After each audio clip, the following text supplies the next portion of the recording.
rhymes for days. And when I'm on the microphone, the pain goes away. I rap about reality. It's not a fallacy. I do a freestyle and I do it casually. That's a slant rhyme like Emily Dickinson. I'm on the microphone with lyrics that I'm spitting, son. I did a Mega Ran record. I did the Mega Ran album. It was called Random. I did the Random album called Mega Ran. It's a full cycle. I'm psycho like Daito and Artemis. Ready Player One. You know I'm going hard like this. This is obnoxious. I should stop. You're listening to nothing important. Please enjoy the show. That's great. That works.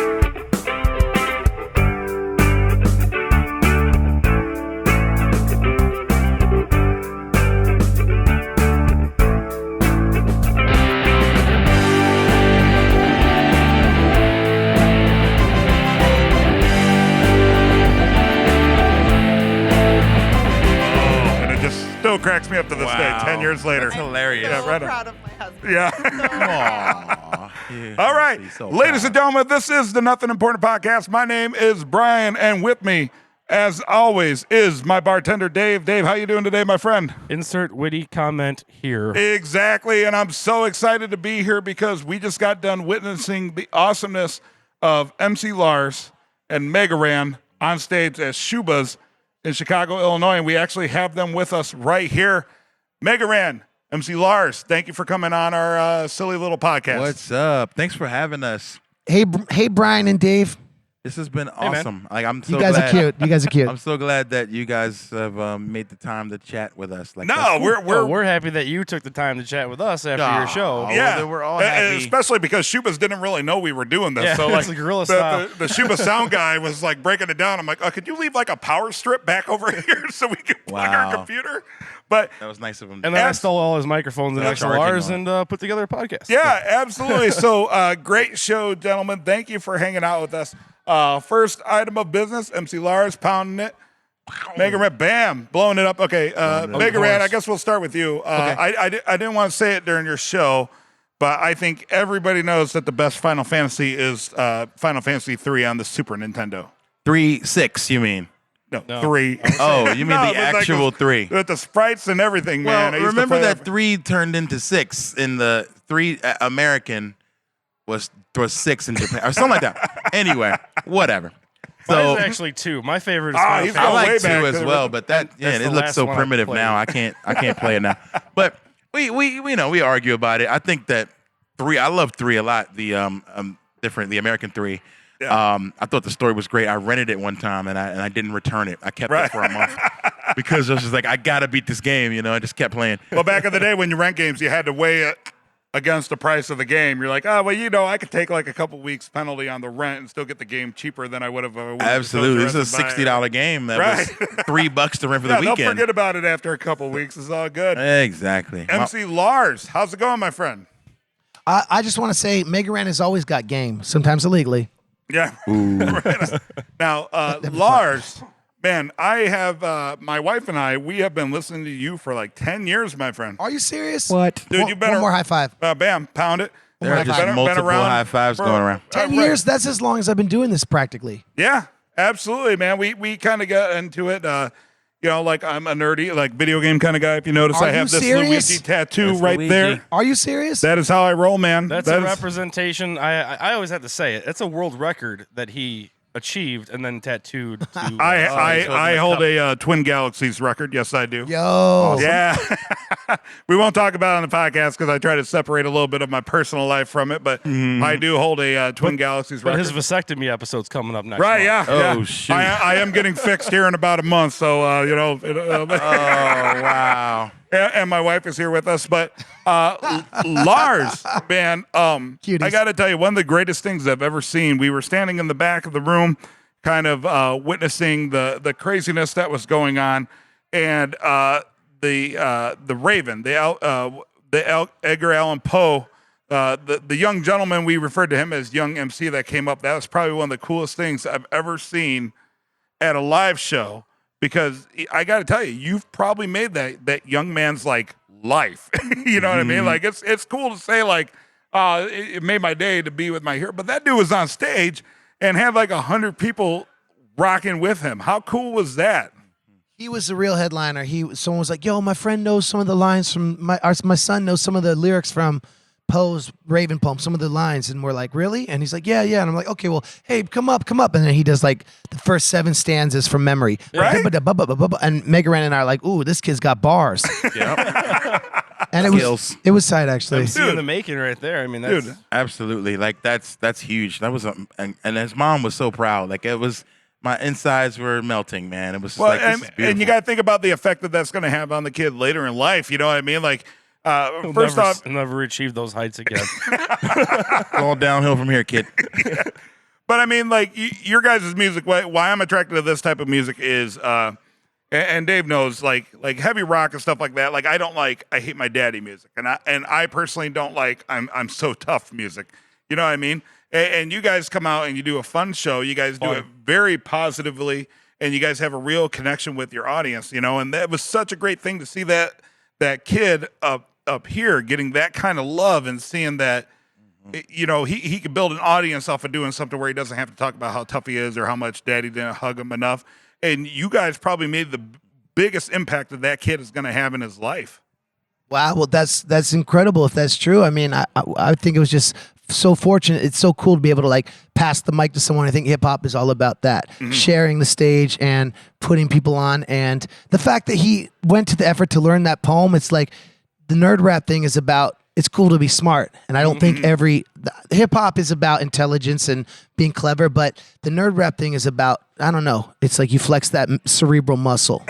Yeah. And that's how you hustle. He flexed on everybody, man, because I didn't, I wouldn't be able to do that at that age. No way. I just need to quit because this dude just stole the show. Coming so. for your spot. And Lars, you were a literary major. Am I getting that right? Yeah, I studied 19th century American lit. That was my focus, but just English literature. And I graduated in 2005 with my Bachelor of Arts. And I've been straight rocking a mic since then. It's tight, actually. It's tight. Right on. And Mega Ran, you mentioned on stage, I didn't even know that, but you were a teacher? Oh, yeah. Teacher is a big part of my story. I was an English major in school. And just Wait, you were? Yeah. We never talked about this. We've never talked about this. That's right. Yeah, that's true. I was in English with a history minor. And I just came out and started teaching elementary school immediately out of undergrad. And I taught about 5 or 6 years while I was making music on the side. And then I jumped in to music. And So, here I am. How did you guys jump in? Like, how did you go from being a literary major to being like, you know what, I'm going to get on stage with a microphone and beats on a computer, and I'm going to, you know what, like I do this for my class, because you mentioned that you used to rap for your students. Yes. How did you decide, like, hey, you know what, I'm going to get on stage and I'm going to throw this out to masses and see where it goes?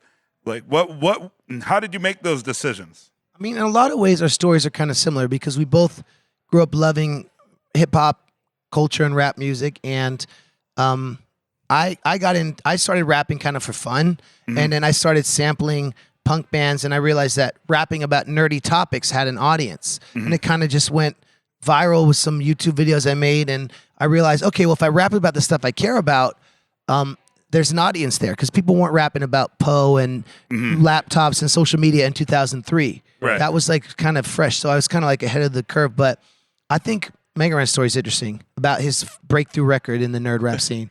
It's the same kind of thing. I was just doing the things that I loved, and I love video games, and I was just like, man, the music's really great, and I don't want that music to be forgotten. So took some of my favorite 80s, video game tunes, chopped them up, threw some drums behind them, beefed them up a little bit, and then wrote raps, sometimes about the story, sometimes about my own life and how it related to that particular game story.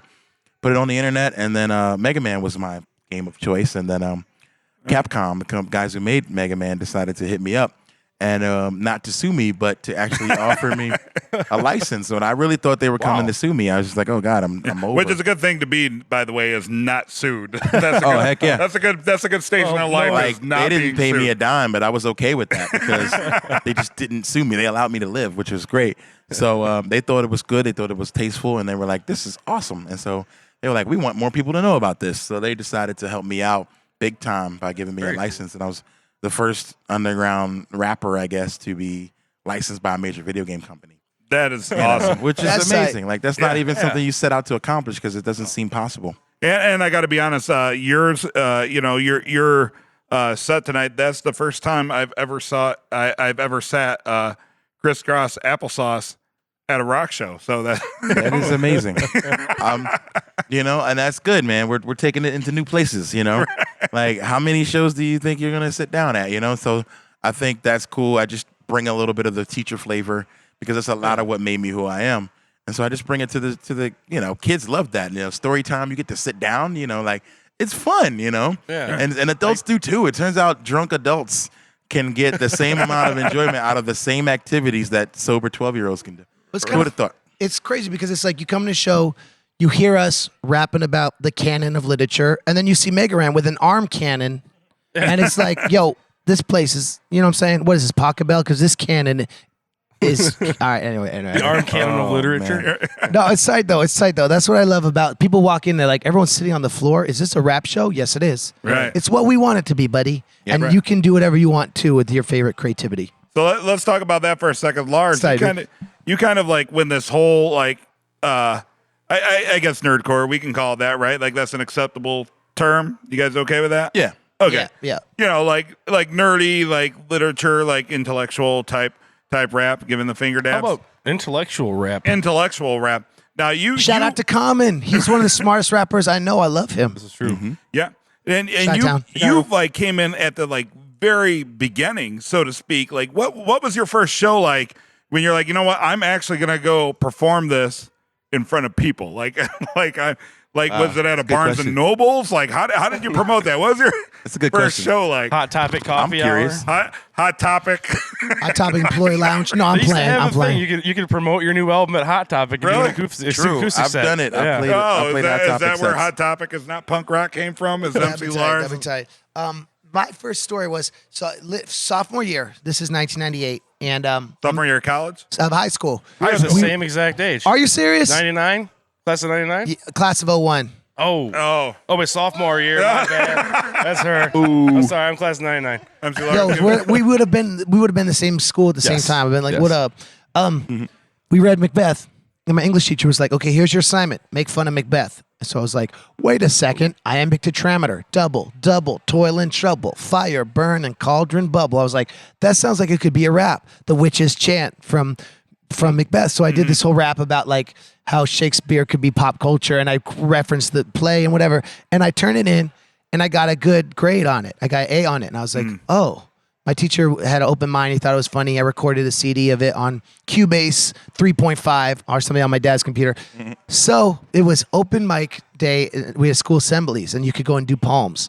And I went up and I was like, wait a second. What if I just spit this a cappella, this rap? And I did, and the school thought it like everyone cheered. And then I put on this assembly like a few months later where I just was at the church in my school and I rapped my songs. So I started out as like a fun joke.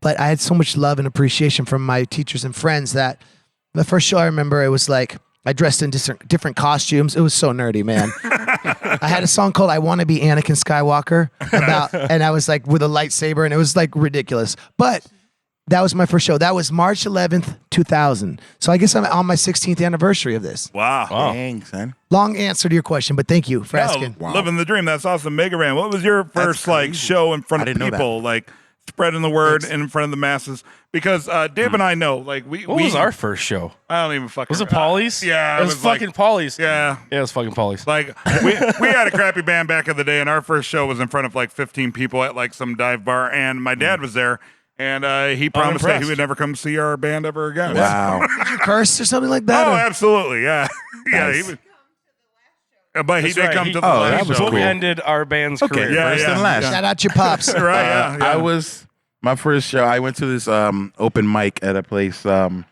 downtown Philly, and I used to go there every week and watch people go. And I was like, I think I can do this. And so the first time I did it without music, I just rapped one of my, lyrics as a poem. I was like, this is a poem I wrote. Like, And then the next time- like it wasn't really a slam poem. poetry kind of. But yeah, I came in there saying it was a poem because I was afraid that if I wasn't on rhythm or on beat, that it would sound whack. So I was just like, I'm gonna say it's a poem and I'm gonna do it with no music. And people liked it. And they're like, man, you should come back and do this again. And I was like, okay. So the next time I came back with music, and I did it like 3-4 times, and like kept kind of getting really good reactions. And that just encouraged me to keep writing and working. And then got into a studio for the first time not long after that. So I was mostly just doing a lot of freestyling just hanging out doing cypher is what we call it. So we would just hang on the corner and rap. We'd all get in a circle and rap. And I think the first way I really learned was, how to freestyle at the things that we do on stage now, where we would make fun of each other. And it was, I guess, kind of like the assignment that Lars got where he's make fun of Macbeth. It was like, make fun of your best friend, and that was what we had to do. And I was like, I'm not going to make fun of him. And then he just reels off 10 insults in a row on you. And you're like, oh, yeah. And then you start saying all the things you've never said in your life that you wanted to say. When I was 12, he took my bike, things like that. But, and it was like, if you weren't good, you were just going to get roasted. And so therefore you had to get better. Sink or and swim. I think, absolutely, it was sink or swim, man. It was trial by fire. And I think that's what made me, quick-witted, I think, and it's what made me comfortable with performing. And being a substitute teacher, I think, is the same thing because they bring you into a situation where you got to be, I think, on the fly. Right.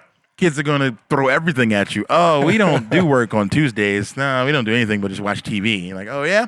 Or you come in there and there's no lesson plans, no work, and you got to come up with something.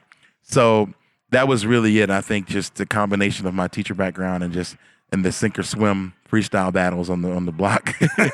That's awesome. What made me good. How old were you when you first started rapping? Sorry to interrupt. I was just curious. I was maybe 16. Dude, we have that in common.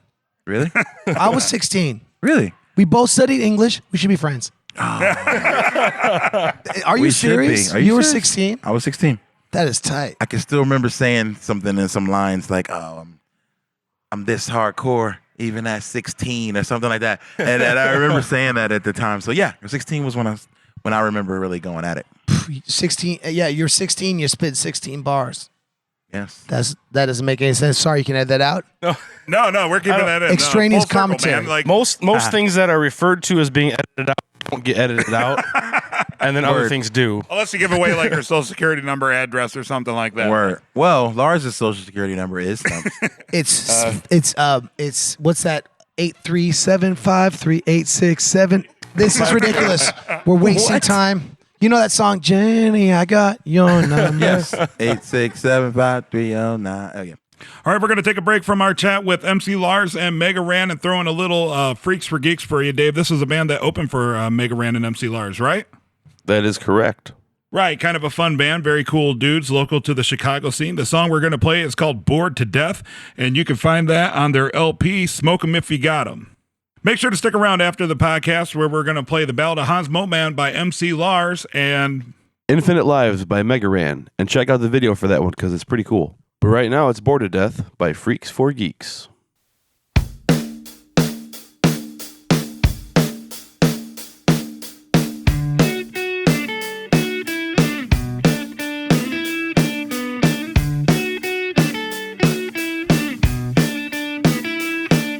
Say you're bored to death with me, and I can't blame you cause I see it. Say that me is all I need, and this thing's gone too far to save it. Not enough now, it's too late. Later, never said that I could be your savior. Not enough now, it's too late. Later, never said that I could be your savior. Say you're fed up with the drink and drugs that help my mind to think. You say that I am on the brink, complete collapse, and then in a blink I'll be moving on to better things, and then you'll see what's out the mystery, and then you'll see that just maybe I'll solve a mystery.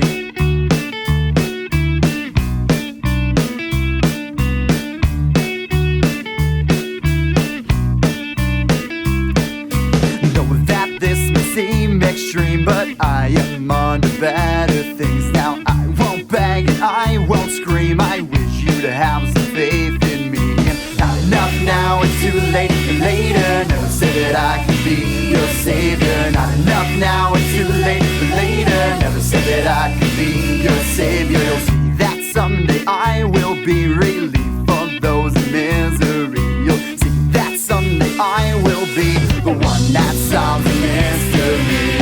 I'll be moving on to better things, and then you'll see I'll solve a mystery, and then you'll see that just maybe I'll solve a mystery.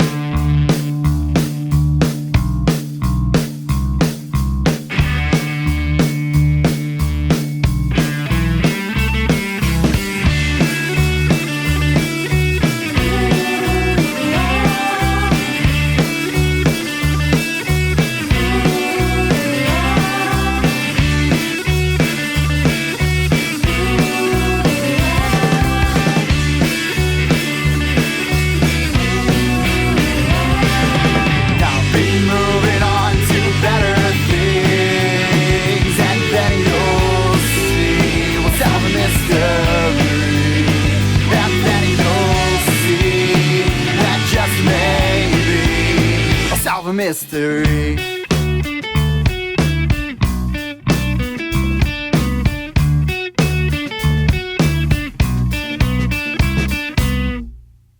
You're listening to Nothing Important. What I was gonna say, it's very refreshing sorry. that you guys are both kind of got into it organically. You know, like it started with something else because I am an audio engineer and I record a lot of rappers. And in Chicago, it's drill rap.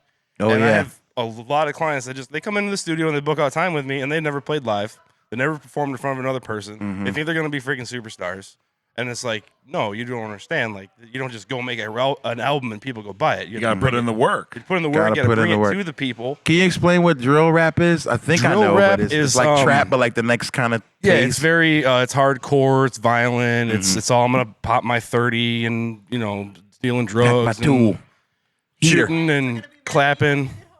My Pack clients the don't heater. listen to my podcast. They don't listen to your podcast. Yo, why don't we do a They hear drill? the first second and they're like, "Pfft, nope, this ain't gangsta, and they turn it off. We should do a drill rap song about fracking. Gonna pollute the water system, drilling in the ground. It's a drill rap. Oh my god. Wow. That's It's like That could All be, you need is, that could be awesome. An audio engineer. I get you a Oh, drill beat. shoot. Yeah.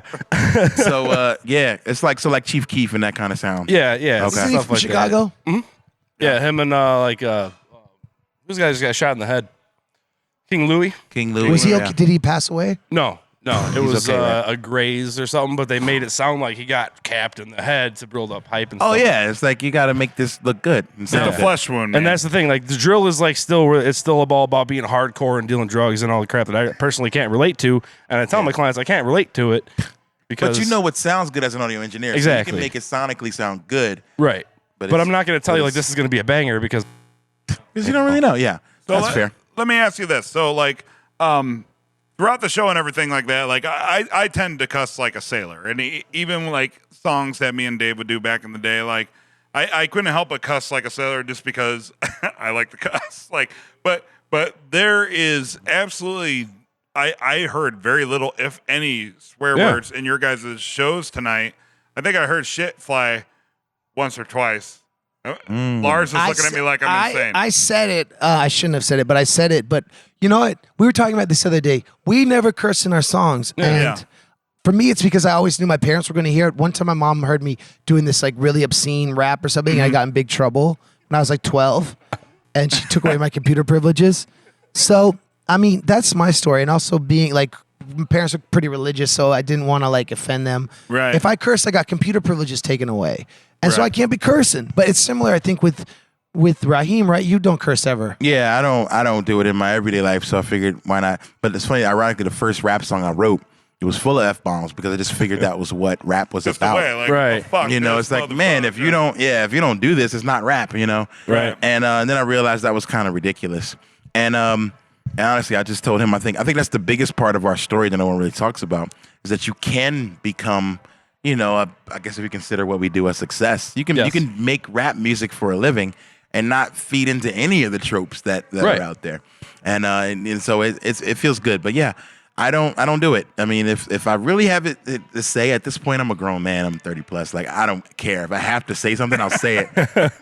So I think I said hauling ass in one new song because Whoa. it rhymed with. Whoa. Yeah, I know. Whoa.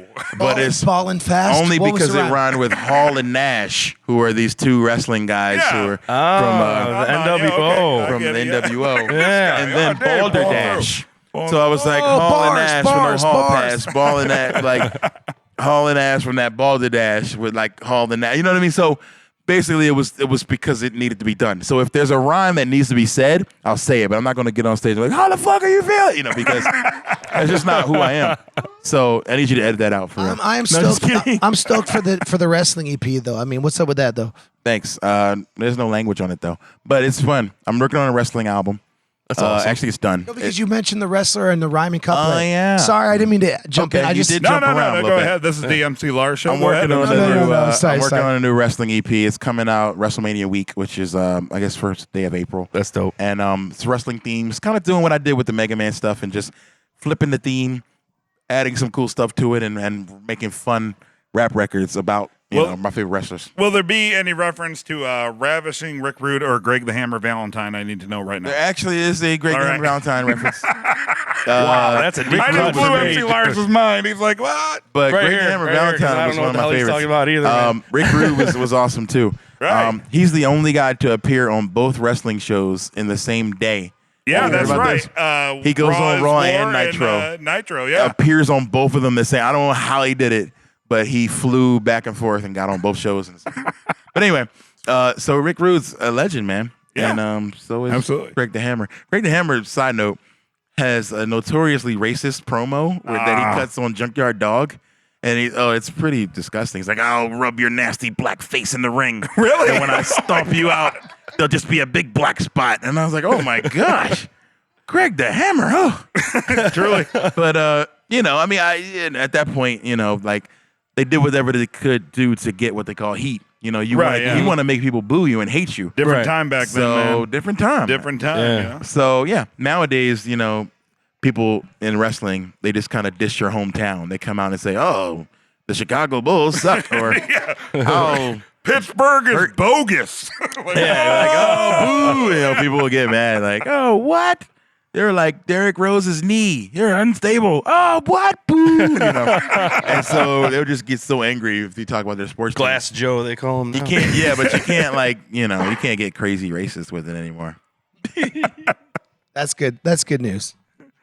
Lars, what about you? Obviously, Mega Ran loves pro wrestling. I'm guessing specifically pro wrestling from the years of roughly 1983 to 1995, just from Probably. our brief conversation. The good, the good stuff. I mean, I'm into it today, but definitely the 80s and 90s was the. I'm guessing highlight. that Lars is a big Edgar Allan Poe fan. Yeah. Okay, let's talk about that. You have several Edgar Allan Poe songs. Yeah. What is it about Edgar Allan Poe that I guess inspires you? Like what is it about Edgar Allan Poe that makes MC Lars take notice? I think he's just, he's the original horrorcore rapper, He did things that no one was doing back then, and there's still being movies made about it, and he's still in The Simpsons, still in South Park. I think he's an example of how literature can be timeless. And we did the Telltale Heart song about him, and he's just always inspiring me. I remember I read him when I was 11, and it just scared me, dude. There's this story called Berenice about he buries this he's in love with his cousin. She gets buried. He loves her teeth. He digs her up and rips her teeth out, but she's not dead. And I think she's we've all been there. it's like a dark story, dude, and it makes me cry, Right. dude. But I think it's cool how like old stories can make you like feel like, oh, gross. Let me rap about this. He'd be intense. Yeah, his work's very intense. Maybe you I should think do he's tight. He's tight. Edgar Allan Poe album, man. Like everything. That would be tight. That would you be should tight. do that. The LP, the Maybe Edgar Allan call Poe it the LP. Edgar Allan Poe The EAPLP. LP. There you go. He's got enough stories. The EPLP. You guys are so tight. When it comes out, you're gonna be the first to hear it. Awesome. Dude, yeah. Bring it on. Exclusive right here, son. You can Yeah, call us right up and promote it Yeah. if you want to. We'll have you back. It's all on. drill music. No, I'm playing. It could be though. But you guys are traveling the country on the Zombie Dinosaur tour. Did I get that right? Yeah, I guess we should. Yeah, see, we should- Dave, it's almost like I know what I'm doing. Almost. I think You're getting there. for the record, we'd like to officially change it to the Random Zombie Dinosaur LP tour because it's promoting both our new records. Right. Nice, on. absolutely. And you guys are, is it every show are you sharing the stage at the end? Because that's pretty tight. We have been. absolutely. Steal your yeah, word? absolutely. Yeah. Yeah, I mean, we have a lot of collaborations, and people Yeah. ask for us to do them, and it's not often that we get to be in the same place, and then so we make sure to do them all each show. and it's very joyful. And, Is this? I'm sorry. Is touring with another artist like throughout the tour a new thing for you guys, or is this something you guys have done before with other artists? Because obviously, it's relationships grow out of this stuff, and you really, things can change, and you get involved with each other's art is pretty freaking cool, in my opinion. Oh, absolutely, it's a fun time, and all we do is kind of as we're driving, like discuss ideas, It's great. Then I think touring with creative minds usually just leads to awesome stuff happening afterwards. This tour showed me that, like, I've done tours with punk bands, and I did a tour with this band, this great band from Minneapolis. It was like a kids dance rap group, but it makes sense to tour with artists within our scene because it's like together, Mega Ran and I will bring people who like me and people like him, and people kind of know both of us, and they're like, oh, they're both there, I'm gonna come out. So it's like it makes sense to, like, I've toured with other genres, and unless it's like a really big band, it doesn't make sense except to collaborate. Like, we Right. couldn't do the same numbers on our own, I don't think. I don't know. That's just a guess. Like, this tour's been really surprisingly well attended. And it's really tight, and I really feel very thankful. And I really feel thankful for meeting friends in the podcasting world. That's you guys. Because you guys are tight and friendly. No, you know Yeah. what? We're absolutely. I'm sorry, I'm gonna cut you off. Go ahead. Because I was gonna mention, we actually did an interview with MC Front a lot, Oh, it's my boy. and you guys are so much less awkward than he was. That was the most awkward interview we've done. He's, Really? Like he is legitimately a socially awkward nerd.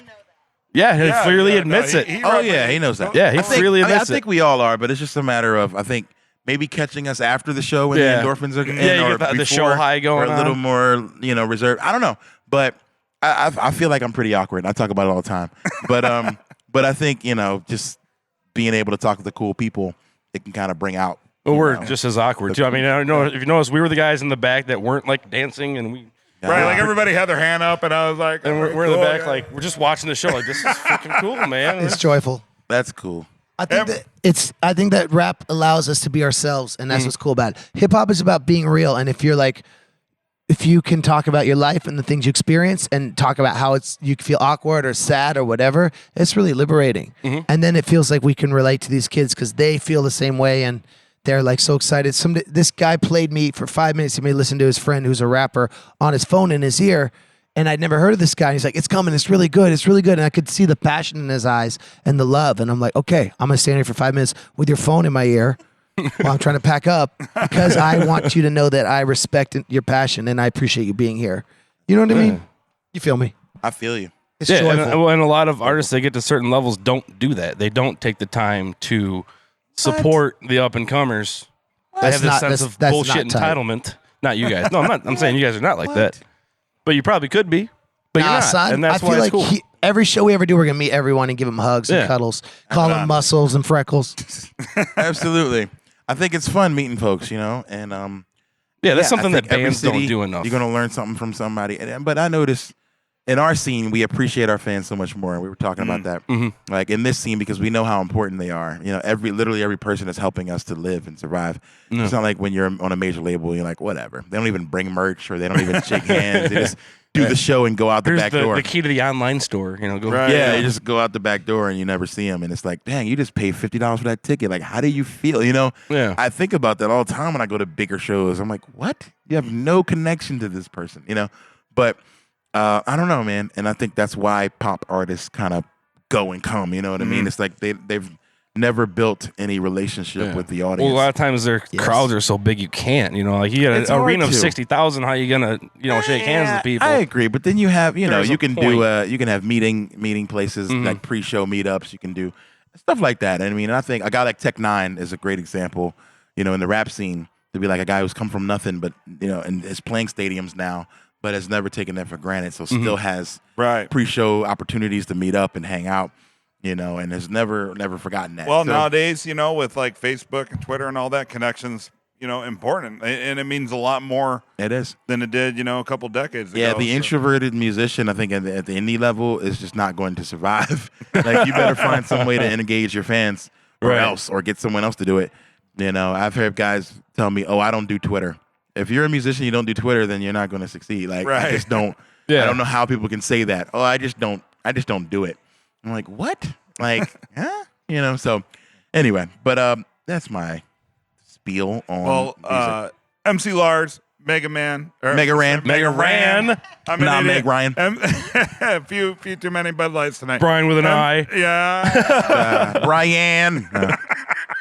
Brienne. All right. MC Lars, Mega Ran. Awesome show tonight at Shuba's in Chicago. You're heading to Cincinnati next, right? Are we? That's right. Yeah, I guess Or is I it- thought it was Ann Arbor, but it's Is it Ann Arbor? Cincinnati. Oh, it's Let's double Cincinnati. check the schedule. Are we playing should their check. music in the mid-show music break? That's should where know, we my Yeah, we'll toss. should know. We'll We're toss gonna in drive the some- wrong It's place. Cincy. It's Cincy. Cincy sold out tomorrow, by the way. Nice. Shout out Congratulations. to the Awesome. We're fans. gonna make sure to toss in some of your guys' songs on our mid-show music break. Thank you. We absolutely are honored that you guys came on the show. I appreciate MC you guys. Lars, give them the information where they can see where you're headed next. MCLars.com, nerdcoretour.com, twitter.com/MCLars, facebook.com/MCLars, Instagram MC_Lars, Lars. passing the bars to Ran. Yo, it's megaran.com. And it's at Mega Ran. Not Meg Ryan, because when you put them together, it looks similar. Yep. And Random Beats on Instagram. We going ham. And megaran.com/shows. And turned now up. you know. Turn up! Getting But turned what up. about the Snapchat? What about the Snapchat? What about? Megaran on Snapchat. I just tell dumb jokes every day.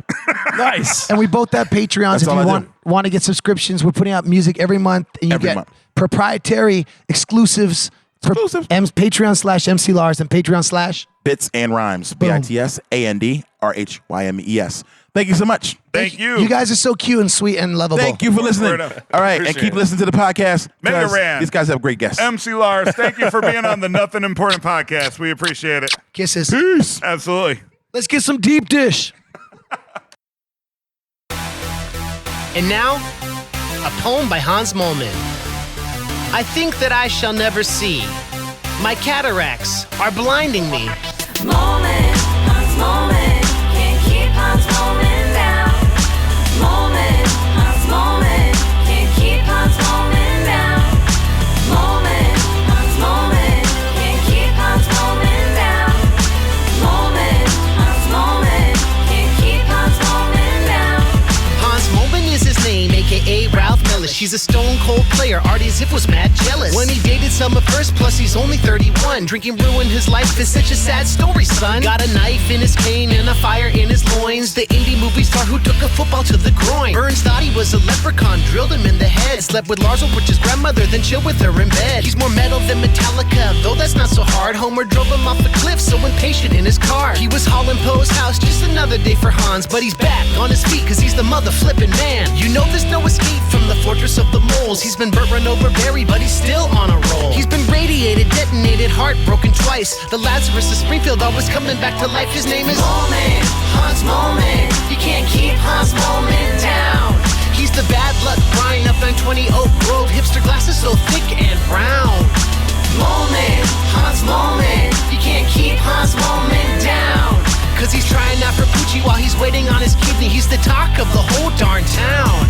Have you seen his green pants? Have you seen his new shirt? He wasn't yelling boo, he was yelling blue urns. Attacked by Roomba robots gone anthropomorphic. He's part Droopy the dog and part Kenny McCormick. He was riding on his Harley on the cover of his bio. Crashed into Planet Hype, yeah, he's been up there for a while. He was texting Homer, hit him, well surprised, he survived. He's twice as cool as Milhouse, though he can't really drive. Have you ever felt crushed by the weight of the planet? If you have, let me tell you that Hans Mollman understands it. You've gotta get up, you've gotta put on your tie, lace up your orthopedic shoes and look up at the sky and say, hey, solar rays, today you won't burn me up. Keep that Mollman PMA, you can break out of that rut. Cause when you're stuck in the snow, when you're starting to turn purple, just remember Hans Mollman when the wolves start to circle. Moment, Hans Mollman, you can't keep Hans Mollman down. Cause he's like cowabunga dudes with a skateboard in his hand. Hipster glasses so thick and round. Moment, Hans Mollman, you can't keep Hans Mollman down. Even in his iron lung, well, he's still dependable. He's the talk of the whole darn town. This player was the mayor over 30 years ago. Brought an anthem to the people, he told everyone he wrote. Then one day it was discovered that the whole thing was a hoax. So they tied him to a horse out in the desert, let him go. This player was the mayor over 30 years ago. Brought an anthem to the people, he told everyone he wrote. Then one day it was discovered that the whole thing was a hoax. So they tied him to a horse out in the desert, let him go.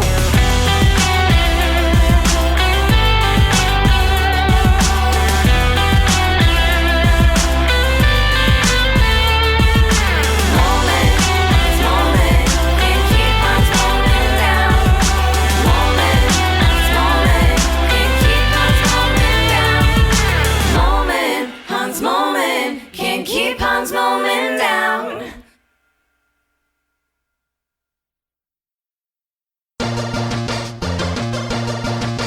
You know we all die. This is fun. But the goal isn't to live forever, but to create something that will. 2, 3, Here we go. Infinite lives. We got infinite lives. Never say never. We're gonna live forever. Infinite lives. We got infinite lives. Never say never. We're gonna live forever. Yo, heard you only live once. Well, I'ma disagree. Cause you can live forever and forever doesn't cease. Live through your creations and the people that you teach. So I live through my music eternally through the beats. First email says I'm digging that verse. The next 4 emails I'm missing that merch. You can't take it with you, and so I never intended to. For my last interview, this is the gift I'm sending you. Never gonna die. No, we're never gonna die. You can hear my words in this song. It'll play on after I'm gone. Never gonna die. No, we're never gonna die. You can hear my words in this song. It'll play on after I'm gone.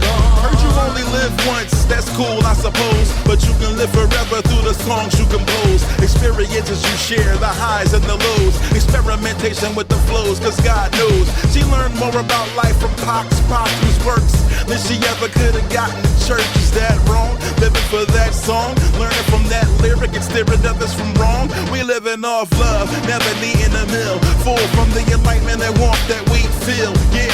Overflow of emotion from chillin', chasing the girls to floating over the ocean and maybe changing the world. First 2 emails like, hey, that's tight. Next few emails, you changed my life. Even if I inspire and people call it untimely, all you gotta do is rewind me, cause I've got Infinite lives. We got infinite lives. Never say never. We're gonna live forever. Infinite lives. We got infinite lives. Never say never. We're gonna live forever. They said you only live once, well I beg to differ. Cause you can live forever through the feelings you deliver. From the first raindrop to the rush of a mighty river, I give you the bigger picture, split you and leave a fissure. Open and full of hope and it's smoldering like a Trojan. Proceeding with caution will never free your garden pardon. Everybody who got it and left my memory clouded, I decided instead of complaining I'd do something about it. Forever's not a time, it's a place or a state of mind. No, they never gave me mine, I elected to stay behind. There's deeds I need done, pages I haven't filled, places I haven't been to, mistakes I haven't killed, lives I haven't touched, and words I need to say. Tell me who needs forever when our forever's today. If I die, it's right on time, it's meant to be this way. Now tell me who needs forever, our forever's today. Come on. Infinite lives. We got infinite lives. Never say never. We're gonna live forever. Infinite lives. We got infinite lives. Never say never. We're gonna live forever. Never gonna die. No, we're never gonna die. You can hear my words in this song. It'll play on after I'm gone. Never gonna die. No, we're never gonna die. You can hear my words in this song. It'll play on after I'm long gone.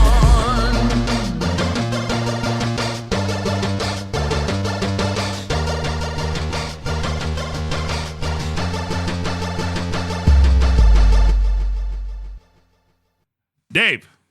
Yeah, ma'am. Hey, way to pick it up. All right. No, okay, so now it's been what, like probably 5 or 6 days since we were at Shuba's in Chicago and we chatted with MC Lars and Mega Ran. It's been 5 days and 12 hours almost exactly. Yeah. Man, they really put on a good show. It was Sunday night, so it wasn't exactly packed, but it didn't seem like that stopped the enthusiasm at all. Oh, no, there was, they got the whole room moving at certain points. It was really fun to see. Yeah, and I think that's just because of like their style of music. It's the people that would go watch them are definitely they're going to be people, into it. Yeah, people they cater to. You know, there's not a lot of passers-by or people that just happen to be there. Yeah, there's no casual fans in the Nerdcore game, I don't think. Right. And yeah, afterwards we sat down, had a few beers with them, recorded them both. It was super cool that they took a time out of their night to hang out with us. They had some pretty cool stuff to say, especially about their I would call it an origin story in this particular genre.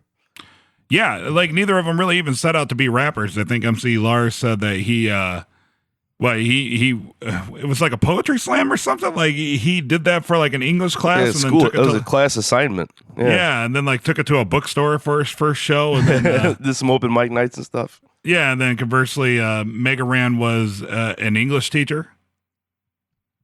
Like literally conversely, because he would rap to his students. Yeah, and you know it's funny. He even acted like a teacher on stage, kind of.